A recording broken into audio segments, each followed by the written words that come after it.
Vamos ler aqui. Portanto, resta um repouso para o povo de Deus, porque aquele que entrou no descanso de Deus, também ele mesmo descansou de suas obras como Deus das suas. Esforcemos-nos, pois, para entrar naquele descanso, a fim de que ninguém caia segundo o mesmo exemplo de desobediência.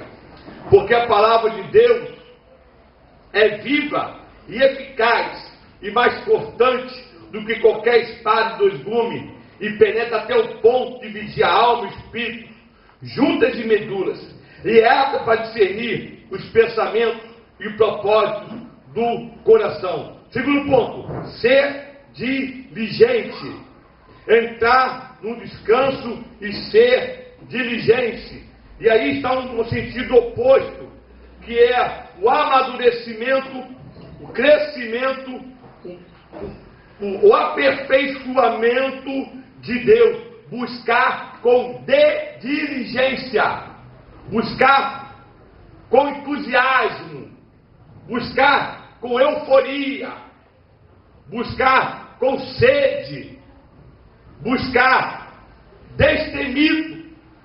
Um ponto importante é sermos destemidos na nossa busca das coisas de Deus para todos nós.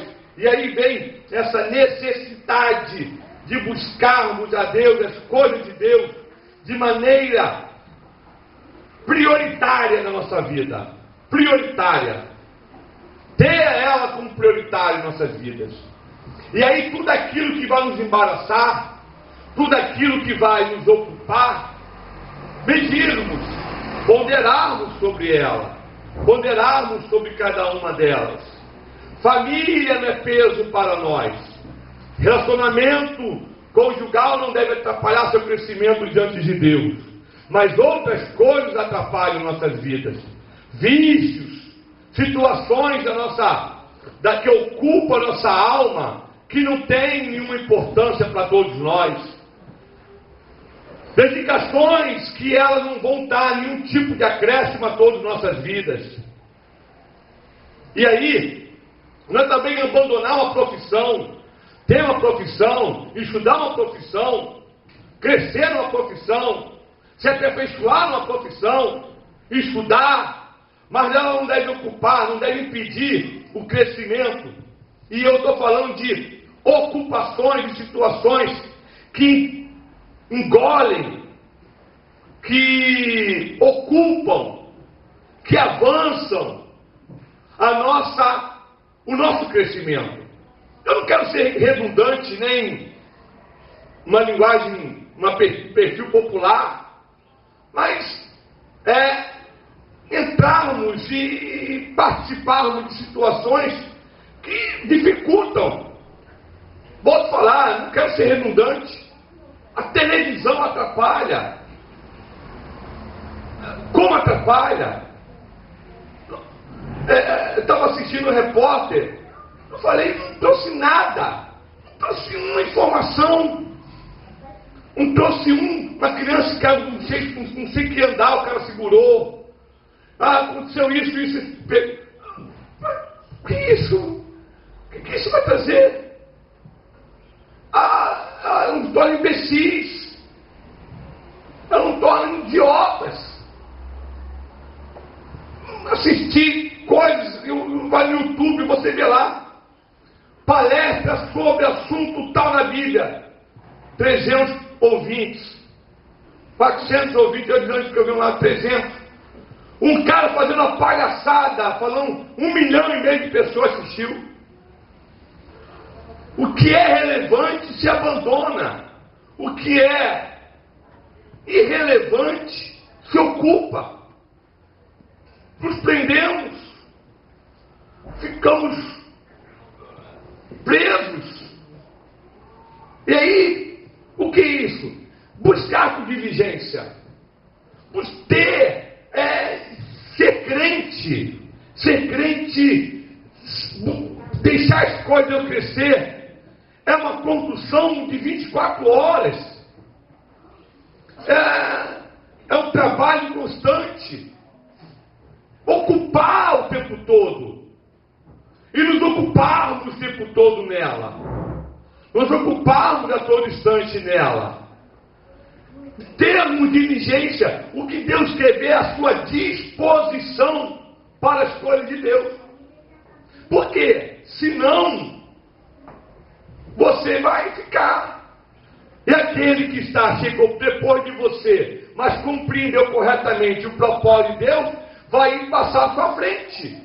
E aí você, não, peraí, eu estava aqui desde ontem, tudo bem, mas desde ontem o que você fez? Onde é que você chegou? E o cara já está lá dentro. O cara já foi. E aí a Bíblia nos pede o quê? Essa diligência. Diligência é prioridade.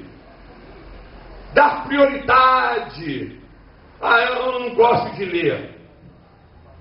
Ler é hábito. Ler é hábito. Ler não é dom. Tem gente que não para ler. Não, isso é conversa, piada. Ler é uma atitude de hábito. Ler é uma atitude que se constrói na vida. Vai dar sono? Vai. Vai bocejar? Vai. Porque você não está acostumado. Mas o que você faz? Insiste. Insiste. Insiste. E aí daqui a pouco você não vai conseguir ver uma gravura, você não vai ver um outdoor sem antes você ler todo. Eu quando ando, eu fico lendo tudo que é gravura, tudo que eu estou, é um vício. É isso mesmo, está viciado. Na leitura, principalmente na leitura da palavra de Deus. Principalmente na leitura da palavra de Deus. No nosso projeto, não vou dar uma palestra aí, eu sou obrigado a ler um livro por semana. Por quê? Informação, conteúdo. Eu já dei para esse período bíblico há mais de 10 anos atrás. Vou estudar agora, eu descobri coisas que eu não sabia antigamente. Atualização, diligência. Deus, Ele quer vocês o quê? Na condição, ou Deus quer que vocês, progrida, cresça, melhore. Deus, Ele quer a nossa vida mas tem que ter o quê? Diligência. Sermos diligentes. Darmos prioridade. Eu vou ler aqui uma passagem. Nós vamos abrir aqui em 2 Pedro. Abram comigo. Capítulo 1. A partir do versículo 4. Olha só o que Pedro fala para a gente. 2 Pedro. Capítulo 1. Versículo 4. Pelas quais nos têm sido doadas as suas preciosas e muito grandes promessas, para que por elas vos torneis coparticipantes da natureza divina. Ou seja, as promessas que Deus te dá é uma motivação para você alcançar o propósito que Deus tem na sua vida. As promessas que Deus te dá é para você participar e se envolver nas coisas que Deus tem na sua vida.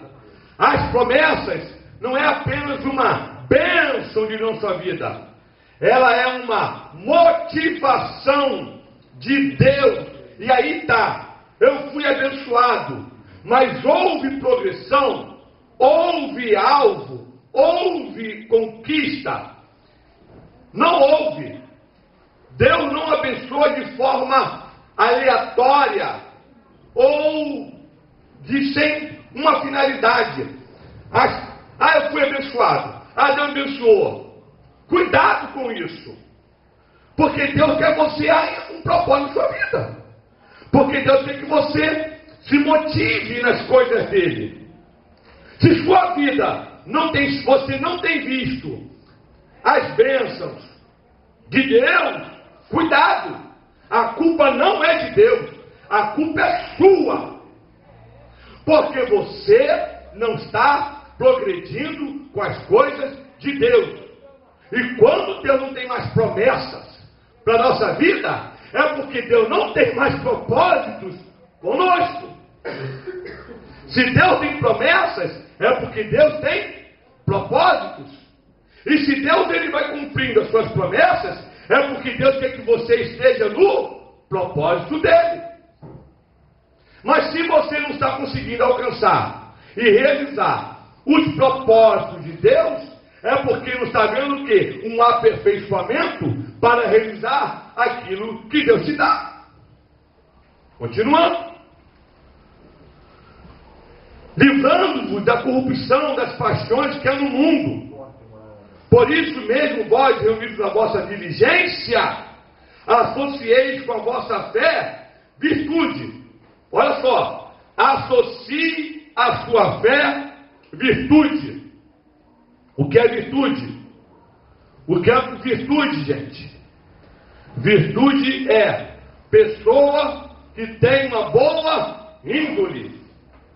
Virtude é uma pessoa que ele se preocupa menos com ele e mais com os demais. O que é virtude?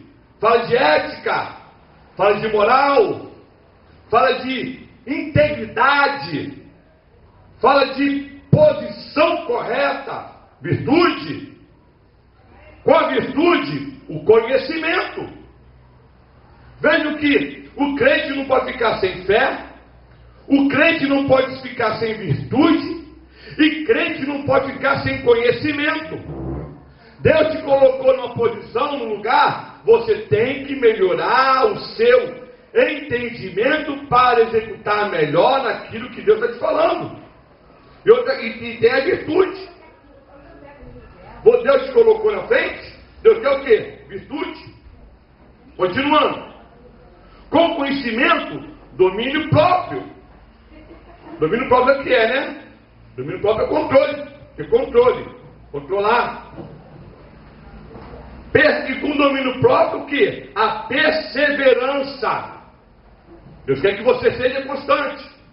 Perseverança vem o que? Piedade. Por que ele coloca perseverança com piedade? Porque normalmente a pessoa perseverante não tolera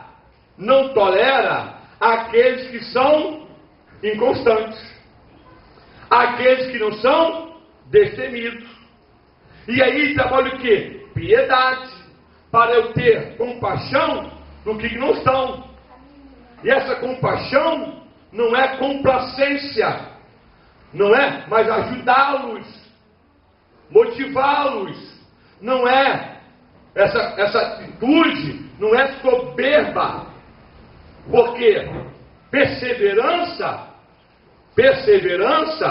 leva a pessoa a conquistas, e aí torna a pessoa o quê? Soberba sobre aqueles que não conseguiram, enquanto deve ter o quê? Piedade. Com piedade, fraternidade. Com a fraternidade, o amor. Porque estas coisas, existindo em vós, e em vós aumentando, fazem com que não sejais nem inativos, infrutíferos, e no pleno conhecimento do Senhor Jesus Cristo. Porque a quem essas coisas não estão presentes é cego, vendo só o que está perto, esquecido da purificação dos seus pecados de outrora. E isso aqui é fantástico. Só vê o que está perto. Deus, Ele quer que você veja o adiante. Deus, Ele quer que você veja o além. Deus, Ele quer que você veja mais à frente. Mas nós, quem só olha o que está de perto, o que acontece? Falta ele o que? O horizonte. E nisso que falta nele o horizonte, ele fica preso às circunstâncias da sua vida que está em torno de si. Limita-se seu olhar ao que está em sua volta. Se eu ficar parado olhando o que está em minha volta, se eu ficar retido olhando o que está em torno de mim, eu vou desistir. Porque eu só vejo covardias, só vejo pecados, só vejo maledicências, só vejo enganos. É um sobre o outro. e até mesmo no seio da igreja, até mesmo na casa de Deus. E aí me impede. Por quê? Eu não vou olhar essas coisas. Elas existem? Existem. Elas estão. Eu vejo, vi, mas eu não estou o quê? Retido a essa circunstância. Olhando adiante, olhando para frente, e não ficar preso ao que está perto de mim, e se esquecendo que um dia você era pecador. Nós nos esquecemos muitas vezes que nós já fomos. Não se esqueça de que você é um pecador que está salvo pela graça de Deus. Continuando.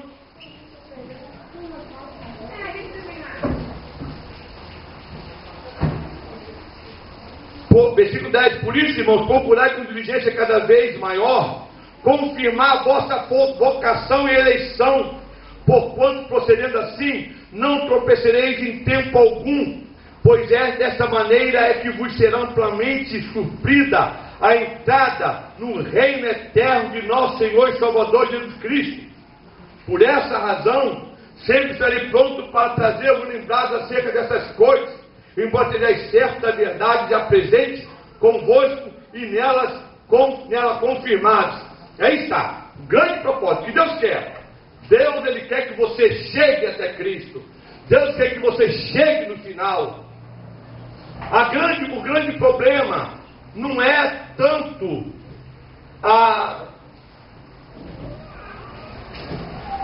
as dificuldades, o início, o meio, são importantes, na verdade, mas Deus também quer que você chegue no final. Nós somos igual árbitro de futebol. Você só elogia quando acaba o jogo. Você só elogia quando acaba o jogo. Aliás, nós estamos igual uma partida de futebol. Você só diz que o cara é bom quando acabou o jogo. O cara foi bem feito. Esse cara foi bom. É igual o goleiro. O goleiro só é bom quando acaba o jogo. Senão, aos 47, segundo tempo, a bola passa entre as mãos e pela base das pernas, ponto, faz um gol. E aí você fez grande defesa, sempre sorriu, mas só vão se lembrar daquele chute errado. Toda vez que vejo a comemoração da Copa do Mundo de 94, não mostra um brasileiro fazendo um gol. Já viu isso? Mostra um italiano perdendo o pênalti. É o time do Brasil, mas mostra um italiano perdendo o pênalti. Eu quero ver o Brasil, é o time da nossa, eles vão marcando o gol do título. Mas não, mostra por quê? Nós, essa semana, estava conversando com minha esposa. Uma apresentadora de programa teve um congresso. Aí estavam lá, mas acontece que ela pediu perdão. Ela se arrependeu. Ela tem vergonha do que fez. Ela não gostou do que foi feito. Ela gastou muito dinheiro para impedir o vínculo, a veicular aquela imagem, porque ela não gosta. Mas não, a gente gosta da vergonha do outro. A gente gosta do podre do outro. A gente gosta da dor do outro. A sociedade é assim. Mas Deus não. Deus não nos contempla dessa maneira. E eu quero dizer uma coisa para vocês. Pode começar. Tem gente que começa, sabe como, o seu ministério? Subindo um monte, jejuando. Começa o ministério, depois vai continuando, aí já não sobe monte, só ora. Não estou falando que subir monte é um status de espiritualidade. Tem um monte de assim. Aí lê Bíblia, estuda, faz seminário. E quando está no final da sua carreira ministerial, abandonou tudo aquilo na sua vida e jogou tudo por alto. Constância, diligente para começar, e a mesma diligência que você começou deve ser o sentimento, a preocupação do final.